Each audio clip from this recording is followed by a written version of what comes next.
Good morning दोस्तों, मैं आदर्श एक बार फिर से आप लोग के बीच एक बहुत ही इंटरेस्टिंग कहानी लेकर आया हूँ। जो कहानी है एक बादशाह की और उसका सबसे भरोसेमंद नौकर विश्वास पात्र यूसुफ की। इन दोनों के बीच की बातें जो होती है वो एक कहानी के रूप में उभर कर हमारे सामने आई है, जो मैं आपको आज बता रहा हूँ, सुना रहा हूँ। ये कहानी कुछ हद तक आपके जिंदगी को बेहतर बना सकती है अगर आप बिना स्किप किए इसे सुनते हैं तो चलिए हम स्टार्ट करते इस कहानी को। इन दोनों के बीच की जो बातें होती है उस चीज को और इनसे क्या सीखने को मिलेगा दोस्तों, ये मैं आपको आगे चल के बताऊंगा, वीडियो के एंड में बताऊंगा मैं। और फिर हम सुनते इस कहानी को। ये कहता क्या है कि एक बादशाह था जिसका एक विश्वास पात्र नौकर यूसुफ था, जो राज दरबार में एक ही काम करता था। उसे प्रतिदिन ठीक समय पर दरबार में आना होता था, अपनी नौकरी पर पहुंचना होता था। एक दिन यूसुफ समय पर दरबार में ना पहुंचने के कारण कुछ देर से पहुंचा। बादशाह ने उसका कारण पूछा कि आज तुम राज दरबार में इतना लेट क्यों पहुंचे। यूसुफ डरते डरते उत्तर दिया, जहांपना, आज धूप कम थी जिससे कपड़े सूखने में देर हो गई, इस कारण आज समय पर राज दरबार में नहीं पहुंच सका, इसके लिए हमें क्षमा करें। तो क्या तुम्हारे पास कपड़ों का केवल एक ही जोड़ा है?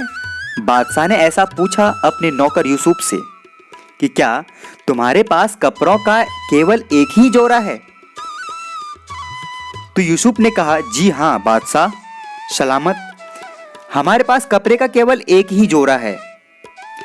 स्नान करके उसी को धो करके सुखाकर फिर पहनकर आपकी सेवा में आता हूँ। बादशाह ने कहा, तुम और कपड़े क्यों नहीं सिलवा लेते? बादशाह उसे समझाते हुए कहते हैं कि तुम और कपड़े क्यों नहीं सिलवा लेते हो? यूसुफ ने फिर उत्तर दिया, और कपड़े क्या करने हैं अलीजा, काम तो इससे ही चल जाता है, एक कपड़े में भी काम हो जाता है। जब एक फट जाता है तो दूसरा सिलवा लेता हूं। एक जोड़ा रहता है तो उसे संभालने की चिंता भी नहीं होती है। जहां भी चाह रात वहां गुजार लेता हूं, जहां भी रहने का दिल करता है मैं वहां रह लेता हूं। तो बादशाह ने उसे कहा, नहीं नहीं, ऐसा नहीं करना है, तुम्हें कपड़े और सिलवाने चाहिए, नहीं तो अक्सर तुम्हारे काम पर आने की देरी हो जाएगी और हमारे काम की हानि होगी। बादशाह ने ऐसा समझाते हुए यूसुफ से कहा। बादशाह ने इस विचार से कि गरीब है मेरा नौकर, उसे हम कपड़े सिलवा देते हैं, अगर वो कपड़ा नहीं सिलवा सकता है तो, इसलिए ऐसा कहकर उनसे कहा कि यूसुफ, मैं तुम्हें 2 जोड़े कपड़े सिलवा देता हूं। अब यूसुफ के पास कपड़ों के 3 जोड़े हो गए, यानी 3 सेट कपड़े हो गए उनके पास। अब यूसुफ की चिंता बढ़ गई। यूसुफ सोचने लगे कि इसे रखा कहां जाए। अब यह समस्या उसके लिए उठ खड़ी हुई। यूसुफ ने बादशाह से डरते डरते पूछा कि जहांपना, 3 जोड़े कपड़े मेरे पास हैं, 3 सेट कपड़े मेरे पास हो गए, एक मैं पहनता हूं, बाकी 2 सेट कपड़े का रखने की कोई स्थान मेरे पास नहीं है, इसीलिए एक संदूक की व्यवस्था होनी चाहिए। बादशाह ने उचित समझकर एक संदूक की भी उसे व्यवस्था करवा दिया। नौकर परिश्रमी था, वफादार था, चहेता भी था और बहुत समय बाद बादशाह के पास नौकरी कर रहा था। बहुतों समय से, कई सालों से, कई दशकों से उनके पास नौकरी कर रहा था। तो वाकई है कि वो वफादार था उनके लिए। बादशाह उसके काम से बहुत खुश रहता था, बहुत खुश और बहुत प्रसन्न रहता था अपने यूसुफ नौकर के कामों से। तो उनकी हर बात को मानता था वो। संदूक में से कोई चुरा न ले जाए, इसके लिए अब ताले की आवश्यकता अनुभव हुई। ऐसा यूसुफ सोच रहे थे कि संदूक से हमारे कपड़े कोई चुरा न ले, इसके लिए हमें ताले लगाने चाहिए इसमें। यूसुफ ने बादशाह से उनकी मांग की और पूरी हो गई। उनके ताले भी बादशाह ने दे दिए। किंतु अब संदूक कहाँ रखा जाए? जरा सुनते जाइएगा इस कहानी को, क्या क्या होता है आगे, कि अब वो संदूक कहाँ रखा जाए, ऐसा यूसुफ सोच रहे थे। उनके लिए कोठरी चाहिए, घर चाहिए, घर की प्रबंध होनी चाहिए, नहीं तो संदूक को कोई और भी उठा ले जाएगा।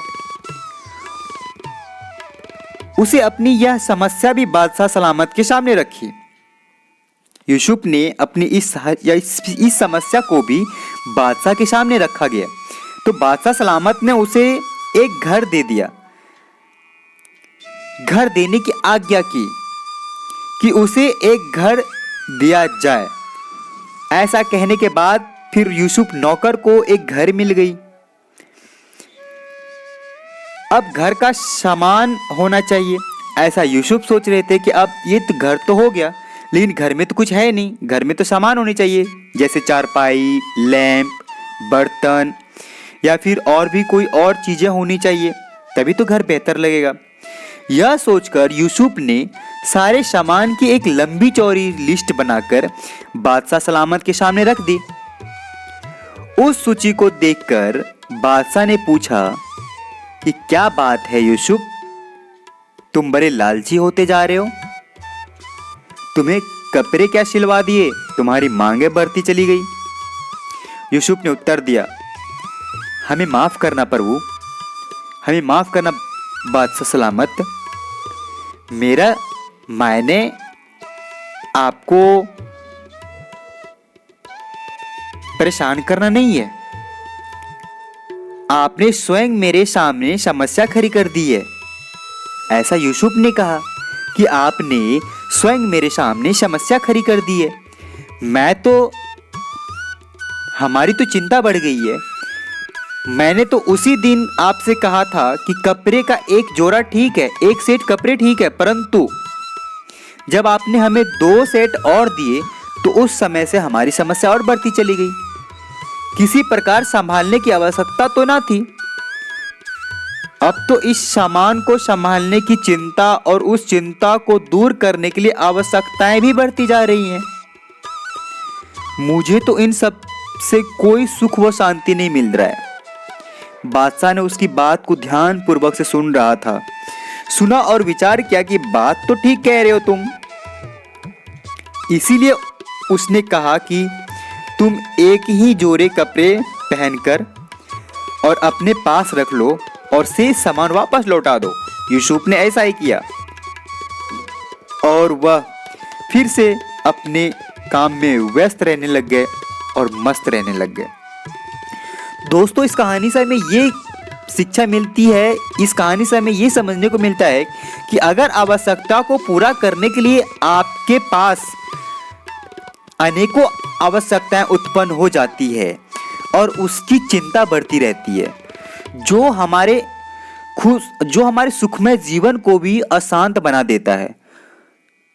समझ पा रहे हैं आप इस चीज को, इस कहानी को? ये कहानी हमें यही बताती है कि हमारे पास जो भी आवश्यकताएं होती हैं और या फिर हम जो भी चीजें लेते हैं, फिर उसकी सुरक्षा के लिए हमें और भी कुछ करने पड़ते हैं, और भी कुछ चीजें लेनी पड़ती है, फिर हमें उसकी सुरक्षा चाहिए, फिर हमें उसकी सुरक्षा चाहिए। इस वजह से हमारी चिंताएं और बढ़ती रहती है। तो दोस्तों, अगर आपको लगता है कि ये कहानी आपकी जिंदगी को कुछ हद तक बेहतर बना सकती है, या फिर आपने इस कहानी से क्या सीखा, तो हमें कमेंट्स करके जरूर बताइए, ताकि मैं और भी बेहतर कहानी या फिर बुक्स के समरी को आपके सामने शेयर कर सकूं, ताकि आपकी ज़िंदगी सुनकर आपकी ज़िंदगी बेहतर हो सके, आप अपनी ज़िंदगी को खूबसूरत बना सके। आप अपने दोस्तों को भी एक कहानी को शेयर कीजिए, अपने फैमिली मेम्बर्स को इस कहानी को शेयर कीजिए, ताकि उन्हें भी लगे कि शायद चिंता से हमारी ज़िंदगी बद से बदतर होती जाती है।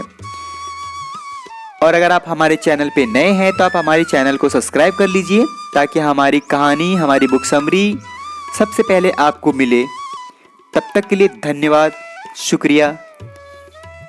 आप जहाँ भी हो, जैसे भी हो, अपना ख्याल रखिए और अपनी ज़िंदगी को खूबसूरत बनाने की कोशिश कीजिए।